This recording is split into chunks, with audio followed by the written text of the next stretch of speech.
Cette station de pompage symbolise les efforts importants effectués ces dernières années pour améliorer l'accès à l'eau et à l'assainissement dans le milieu rural au Rwanda. Située dans des régions montagneuses difficiles d'accès, sa construction a été achevée en juillet 2013. La Banque africaine de développement a participé à son financement à plus de 60%. Aujourd'hui, la station alimente près de 50 000 personnes dans plusieurs dizaines de villages de la région. Notamment ce centre de soins situé dans le village de Tumba, à une quarantaine de kilomètres de la station. L'impact de l'accès à l'eau est à la fois important pour la santé, mais également pour les finances de l'établissement.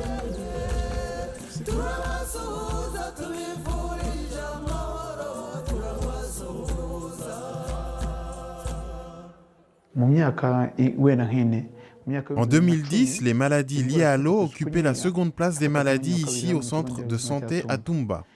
En 2011, elles étaient toujours en seconde position. En 2012, nous les avons un peu réduites et elles occupaient la troisième place. En 2013, quand le projet est devenu opérationnel et que nous avons eu accès à l'eau, ces maladies ont chuté à la 6e place. Maintenant, les maladies liées à l'eau sont à la 8e place. Auparavant, le centre de santé se fournissait en eau potable à plus de 4 km. Une eau apportée par jerrycan, dont chacun coûtait 20 centimes d'euros. En 2012, le coût moyen d'eau ici au centre de santé, c'est à peu près 48 000, à peu près entre 48 000 et 52 000. Mais pour le moment, la dernière facture que j'ai vue, c'est la facture de mois mars, c'est environ 9 000.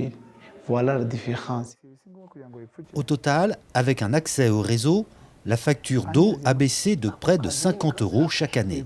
Une somme très importante pour ce petit centre de soins.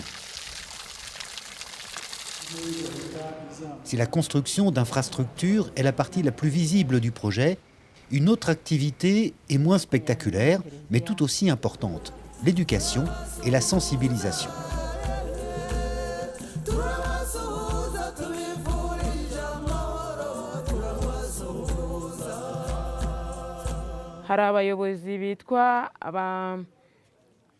Nous avons rencontré les autorités présentes, le chef de zone et le responsable de santé, et nous sommes allés ensemble pour qu'ils me montrent certaines maisons que je n'avais pas identifiées.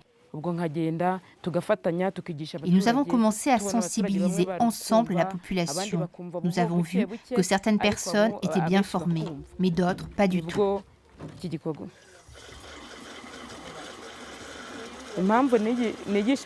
On s'adresse surtout aux femmes, parce que leurs activités sont à la maison et elles gardent les enfants. C'est plus facile de s'adresser à elles plutôt qu'aux hommes, parce qu'elles comprennent mieux les questions d'hygiène que nous abordons.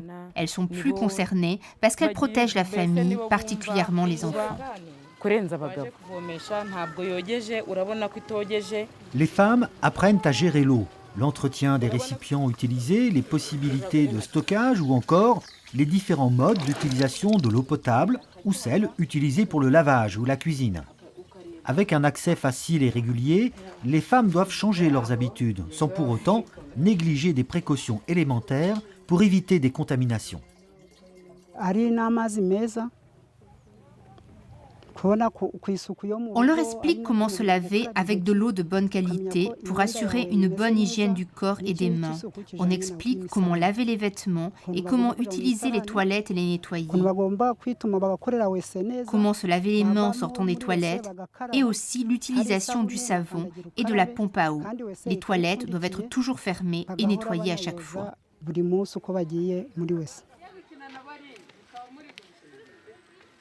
Au total, 250 animatrices sillonnent la région desservie par la station de pompage pour visiter plus de 500 maisons et une centaine d'écoles.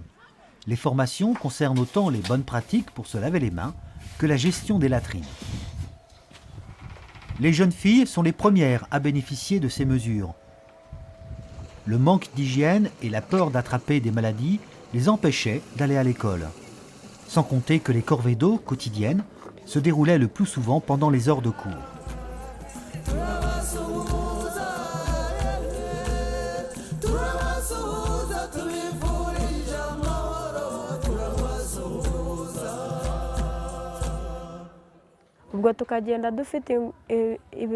Le chemin était très long pour aller chercher de l'eau. C'était plusieurs heures de marche et nous devions traverser la forêt. Seule dans la forêt, toutes les jeunes filles avaient peur. C'est normal parce que le chemin était long et durait longtemps. C'était aussi très fatigant de faire cet aller-retour presque tous les jours.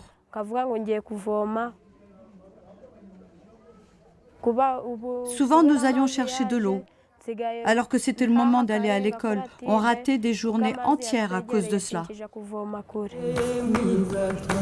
Au final, avec la station de pompage et d'autres infrastructures, plus de 600 000 personnes ont bénéficié des services d'eau potable et 150 000 des services d'assainissement. Dans ces régions du Nord, isolées et montagneuses, l'accès à l'eau a représenté un progrès considérable dans les domaines de la santé, de l'éducation et de l'émancipation des femmes. Désormais, l'objectif du Rwanda soutenu par la BAD est d'étendre son action dans le pays pour atteindre 100% de couverture en eau potable et assainissement.